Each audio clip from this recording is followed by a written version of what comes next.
Mistress, dispatch you with your safest haste and get you from our court.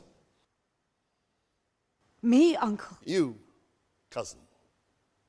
Within these 10 days, if that thou beest found so near our public court as 20 miles, thou diest for it. I do beseech your grace, let me the knowledge of my fault bear with me.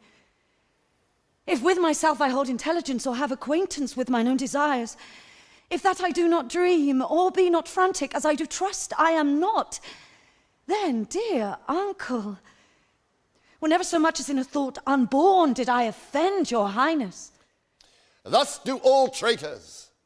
If their purgation did consist in words, they are as innocent as grace itself. Let it suffice thee that I trust thee not. Yet your mistrust cannot make me a traitor. Tell me whereon the likelihood depends. Thou art thy father's daughter. There's enough. So was I when your highness took his dukedom. So was I when your highness banished him. Treason is not inherited, my lord, or if we did derive it from our friends, what's that to me? My father was no traitor. Then good, my liege.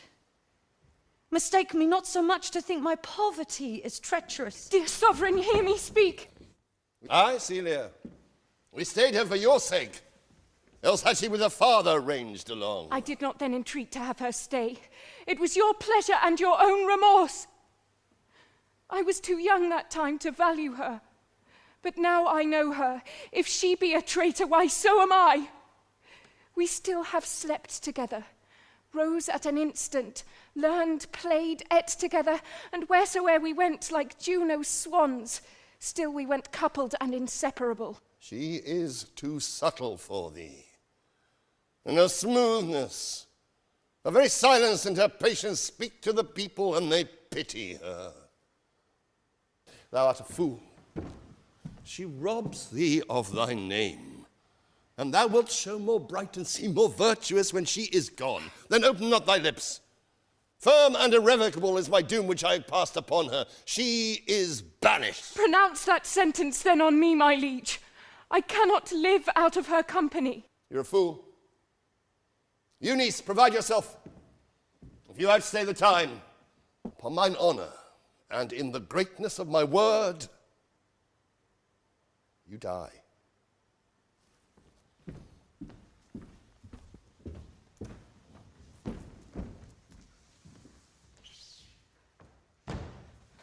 Oh, my poor Rosalind, whither wilt thou go?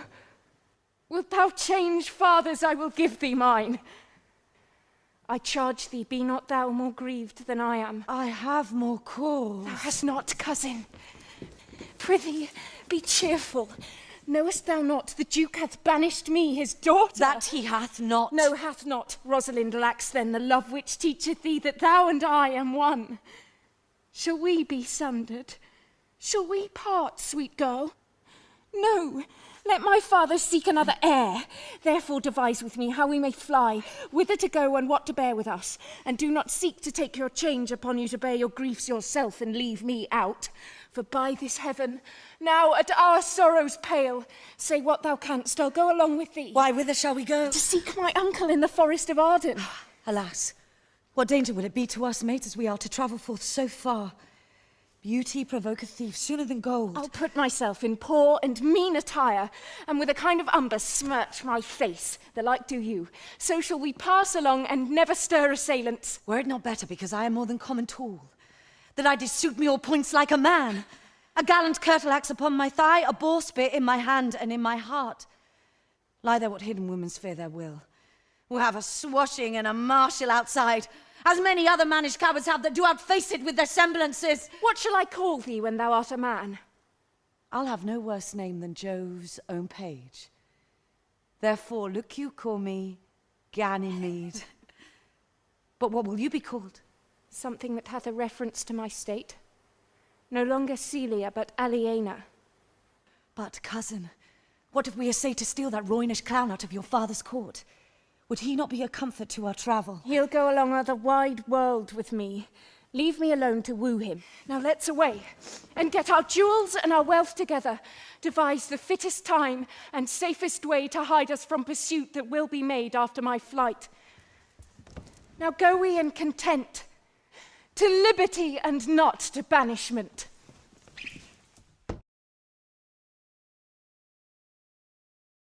Rosalind!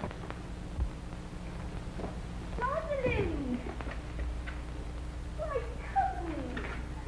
Why, Rosalind! Cupid have mercy! Not a word, but one to throw at a door. But is all this for your father? No. Some of it is for my father's child. Come, come, wrestle with your affection. Oh, they take the part of a better wrestler than myself. Is it possible on such a sudden you should fall into so strong a liking with old Sir Roland's youngest son? The Duke, my father, loved his father dearly. Does it therefore ensue that you should love his son dearly? No. By this kind of chase I should hate him. For my father hated his father dearly. Yet I hate not Orlando. No, Faith. Hate him not for my sake. Oh, look. Here comes the Duke.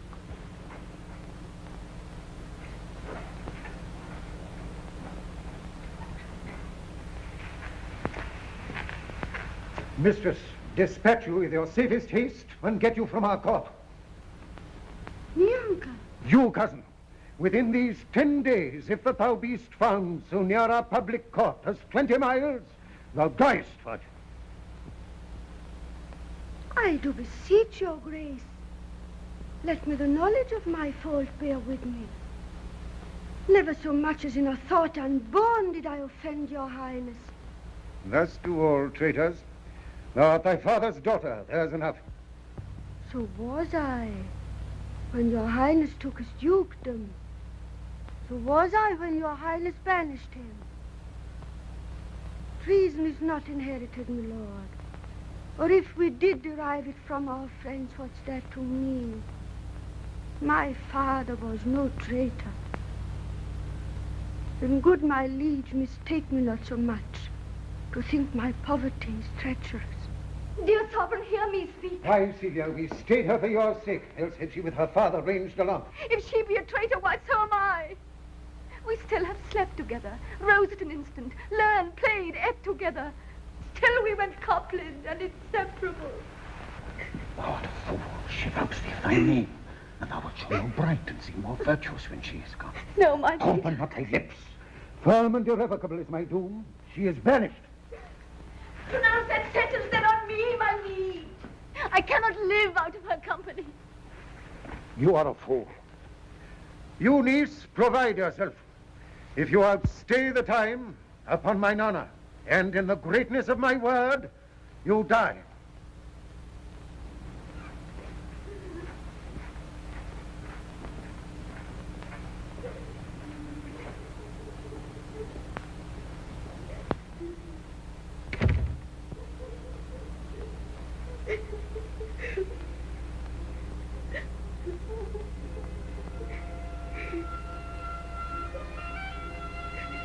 My poor Rosalind, whither wilt thou go?